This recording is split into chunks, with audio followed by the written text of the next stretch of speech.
ఢిల్లీ ప్రొటెస్ట్లో కనిపించినటువంటి అసలు మనసు తీసుకోలేనటువంటి ఒక వీడియో ఇది.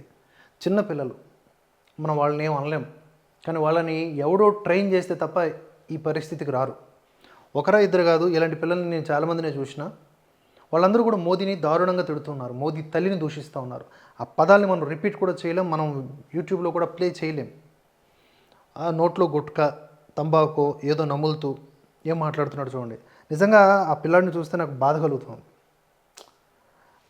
అంత బంగారు భవిష్యత్తు ఉండాల్సినటువంటి వ్యక్తి ఈ విధంగా తయారయ్యాడంటే ఎవరు తయారు చేశారు? ఎందుకు అలా మాట్లాడుతున్నాడు?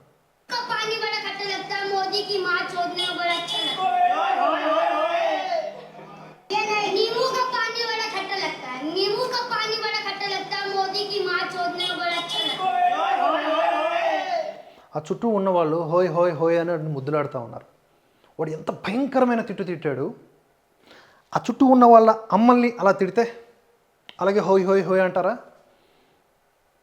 ప్రాసతో తిట్టిస్తున్నారు, నిరసనల పేరుతో తిట్టిస్తున్నారు, ఆజాదీ స్లోగన్స్తో తిట్టిస్తున్నారు.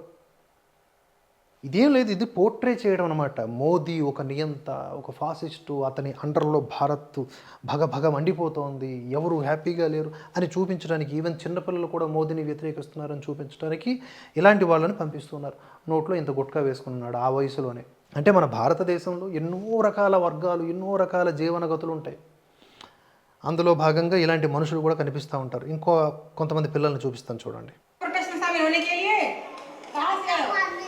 किसको? वो मोदी को। मोदी ने क्या बोला? टट्टी लगा के चाटा मार दिया। क्या बोला? टट्टी लगा के चाटा मार दो। क्यों मारोगे? मोदी को। क्या नाम था? हाँ। मैं मेरे पैसे चोरी कर लिए। मोदी तुम्हारे पैसे चोरी कर लिए। कितना पैसा कमाया आज तक? क्या करते हो बताओ? क्या करते हो?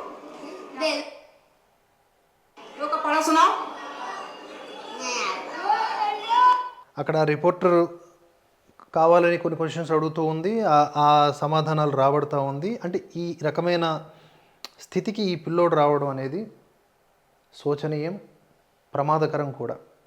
మోదీ దొంగతనం చేశాడు, మోదీని కొట్టడానికి వస్తున్నాను, మోదీని కొడతాను అనేలాగా కొన్ని తప్పుడు మాటలు కూడా ఆడుతూ ఆ పిల్లోడు మాట్లాడుతూ ఉన్నాడు. ఇలా చాలామంది పిల్లల్ని అక్కడ ప్రోగు చేసి వాళ్ళందరితో వ్యతిరేకంగా నినాదాలు చేయిస్తూ మాట్లాడిస్తూ ఉన్నారు కొంతమంది. వీళ్ళ బ్యాక్ ఎండ్లో ఎవరున్నారు అనే విషయాన్ని కనుగొనాల్సింది అక్కడ ఉన్నటువంటి పోలీసులే. లేదంటే ఇవి ఇంకా పెరుగుతూనే ఉంటాయి కాబట్టి తగ్గవు. ఉపేక్షిస్తే సాధ్యం కాదు, ఏదీ సాధ్యం కాదు. ఉపేక్షించకూడని విషయాలు కొన్ని ఉంటాయి.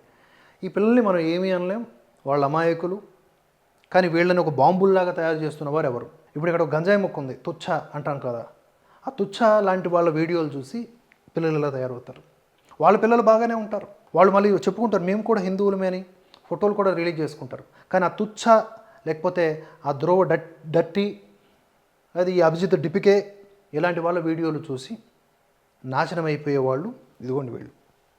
ఒక వెర్షనే చూపిస్తారు కదా, other side of the coin చూపించరు కదా. దేశోన్ముఖమైనటువంటి వార్తలను అందించరు, దేశ వినాశకరమైనటువంటి పదాలే మాట్లాడతారు. చాలా తెలివిగా, నాజూగ్గా, నంగనాచితనంతో మాట్లాడతారు. అలాంటి వాళ్ళ వీడియోలు లేక ఆ తల్లిదండ్రులు మనకి ఇంకేదో ఏం మిషనరీస్ ఉన్నాయో, ఏ మాఫియా ఉందో ఎవరికి తెలుసు చెప్పండి. దేశం ఈ విధంగా తగలబడిపోతోంది. ఒక పక్క వెలుగుతోంది, విద్యావంతుల ద్వారా, సైంటిస్టుల ద్వారా వెలుగుతోంది. మరోపక్క ఇలాంటి వాళ్ళ ద్వారా తగలబడుతోంది కూడా. దీన్ని మేనేజ్ చేయాల్సిన బాధ్యత భారత ప్రభుత్వం మీద ఉంది.